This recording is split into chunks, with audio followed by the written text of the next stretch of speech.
बिस्मिल्लाहिर्रहमानिर्रहीम, अस्सलामुअलैकुम। आप देख रहे हैं GNN और मैं हूं तनसीर जैदी। मैं हूं सादिया सरवर। हेडलाइंस आपने जानी, बुलेटिन में हमारा साथ देंगे इकरा रियाज भी। बुलेटिन का बाकायदा आगाज करते हैं। आपको अहम खबर दें, स्पीकर कौमी असम्बली सरदार अयाज सादिक ने कहा है कि अभी तक हुकूमत और अपोजिशन ने मुज़ाकराती कमेटी की मीटिंग बुलाने के लिए कोई राब्ता नहीं किया। बानी PTI से मुलाकात भी हुकूमत ने करवानी है, वो मेरी जिम्मेदारी नहीं है।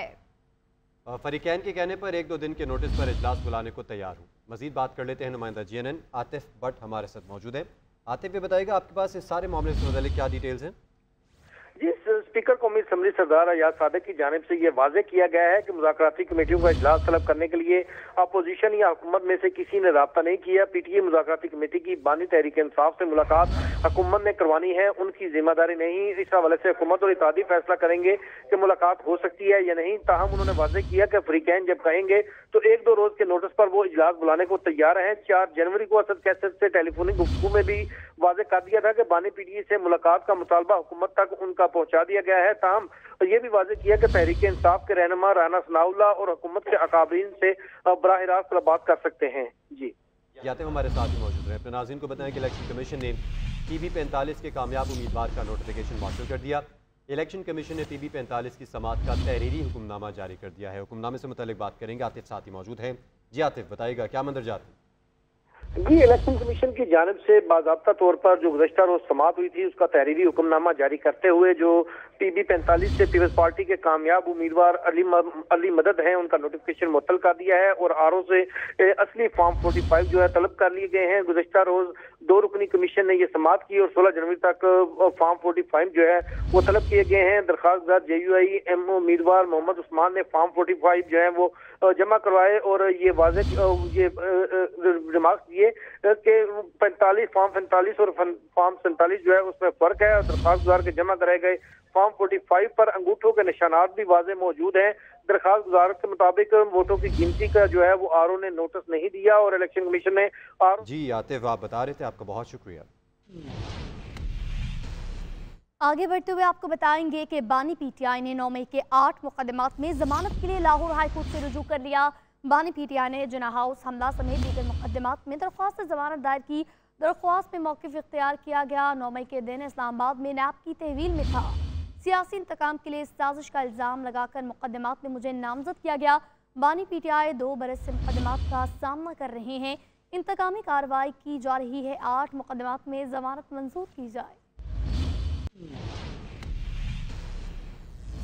वज़ीर दिफा ख्वाजा आसिफ ने PTI के दावों की तरदीद करते हुए कहा कि बानी को बनी गाला मुंतकिल करने की कोई ऑफर नहीं की। PTI के दावे में कोई सदाकत नहीं, ये इनकी ख्वाहिश हो सकती है। तहरीक इंसाफ वालों का मुल्क के खिलाफ हर बार नाकाम हुआ। मुलाकातों को सियासी मकासद के लिए इस्तेमाल किया जा रहा है।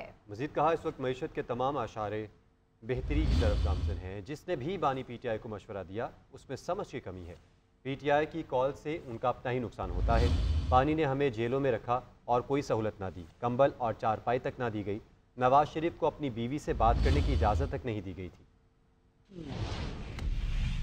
कोशिशें हुई हैं कि किसी तरह कोई यहाँ पे मुआशी मेल्टडाउन हो सके, खुसूसन PTI की तरफ से, इमरान खान की तरफ से। वो सारी की सारी रुकावटें, वो सारी की सारी कोशिशें जो हैं वो नाकाम हो रही हैं। ये बहुत बड़ी तब्दीलियां हैं।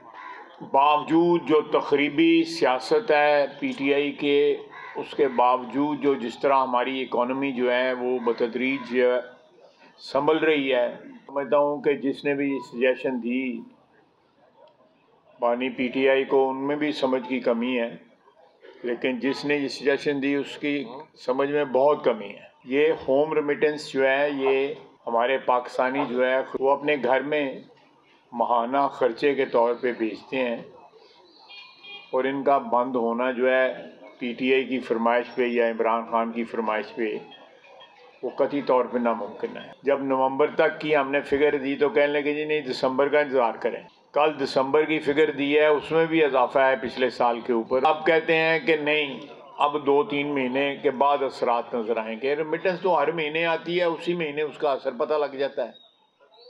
वो 2-3 महीने उड़ीकंदी की लोड़ ही है। बाकी ये बातें करते हैं जी कि हमें कोई ऑफर है कि जी बनीगाला शिफ्ट हो जाओ, फलानी जगह शिफ्ट हो जाओ, फलानी, ये सारे इनके अपने ख्यालात हैं, अपने तख़य्युलात हैं। इनको किसी किस्म की इस किस्म की कोई ऑफर नहीं है।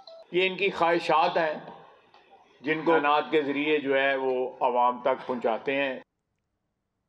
लड़कियों की तालीम के फ़रोग के लिए इस्लामाबाद में आलमी कॉन्फ्रेंस जारी है। 47 इस्लामी रियासतों के 150 मंदूबीन कॉन्फ्रेंस में शरीक हैं। वज़ीर-ए-आज़म शहबाज शरीफ का इफ्तिताही सेशन से खिताब में कहा, तालीम का हसूल हर मुआशरे का हक है।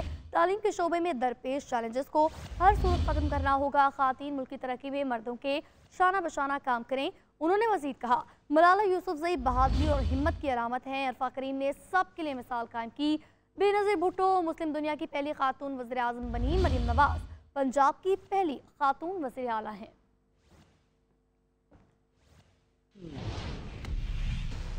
इस्लामाबाद के जिन्ना कन्वेंशन सेंटर में बच्चों की तालीम के हवाले से 2 रोज़ा आलमी कॉन्फ्रेंस जारी है। नोबेल इनाम याफ्ता मलाला यूसुफज़ई भी कॉन्फ्रेंस में शरीक हैं। इसी पर मज़ीद बात करते हैं असगर हयात से। पाकिस्तान एक मरतबा फिर आलमी इवेंट की जो है वो मेज़बानी कर रहा है। ख़वातीन की तालीम से मुतालिक चैलेंजेस और मौक़ों पर यह कॉन्फ्रेंस हो रही है। वज़ीर-ए-आज़म शहबाज शरीफ जो है वो इसकी मेज़बानी कर रहे हैं। पाकिस्तान के जो नायब वज़ीर-ए-आज़म हैं वो भी इस कॉन्फ्रेंस में शिरकत कर रहे हैं। इसके अलावा वफाकी वज़रा हैं, आला सतही वफूद जो हैं 23 ममालिक से ज़ायद जो हैं वो इनके वफूद जो है इस कॉन्फ्रेंस में शिरकत कर रहे हैं। वफूद की आमद का सिलसिला जारी है। आज भी इराक, मलेशिया, म्यांमार, मौरितानिया के जो वफूद हैं ये पाकिस्तान पहुँचे हैं। मलाला यूसुफज़ई पाकिस्तान पहुंची हैं। इस्लामाबाद एयरपोर्ट पर उनका इस्तकबाल किया गया। पार्लिमानी सेक्रेटरी तालीम जो है उन्होंने उनका इस्तकबाल किया और उन्हें गुलदस्ता जो है वो पेश किया। इसके अलावा अमरीकी नुमाइंदा खुसूसी भी जो है वो इस्लामाबाद पहुंचे हैं। 2 रोज़ तक ये कॉन्फ्रेंस जो है वो जारी रहेगी। इस हवाले से इस्लामाबाद में सिक्योरिटी के सख्त तरीन इंतजाम किए गए हैं। रेड जोन के तमाम जो रास्ते हैं बंद किए गए हैं। सिर्फ मार्गला रोड का जो रास्ता है वो खुला रखा गया है। 2 रोज़ तक जो है वो ख़वातीन के जो मसाइल हैं उन पर बहस मुबासा होगा और मलाला यूसुफज़ई है और दीगर जो मंदूबीन हैं, मजहबी स्कॉलर्स भी इसमें शिरकत कर रहे हैं, वो इस हवाले से बात करेंगे। जी आगे बढ़ते हुए दीगर खबरों में आपको बताएंगे कि वफाकी वज़ीर दाखिला मोहसिन नकवी से बरतानवी हाई कमिश्नर जैन मेरिट की मुलाकात हुई है। इस मौके पर वज़ीर दाखिला ने कहा कि पाकिस्तानी कौम और सिक्योरिटी फोर्सेस ने दहशतगर्दी के खिलाफ जंग में बेपनाह कुर्बानियाँ दी हैं। पाकिस्तान बरतानिया के साथ दीना ताल्लुकात को इंतहाई कदर की निगाह से देखता है। पाकिस्तान में बसने वाले तमाम शहरियों के जानो माल की हिफाजत हुकूमत की अव्वलीन तरजीहात में शामिल है। कानूनी दस्तावेज़ात के हामिल किसी भी गैर मुल्की शहरी के खिलाफ कोई भी कार्रवाई नहीं की जा रही। पाकिस्तान के साथ मुख्तलिफ शोबों में ताउन को फ़रोग देने के हम भरपूर ख्वाहां हैं, बरतानवी हाई कमिश्नर ने यह कहा है। जबकि वफाकी वज़ीर दाखिला मोहसिन नकवी से बरतानवी हाई कमिश्नर जैन मेरिट की मुलाकात बहुत ही अहम रही है।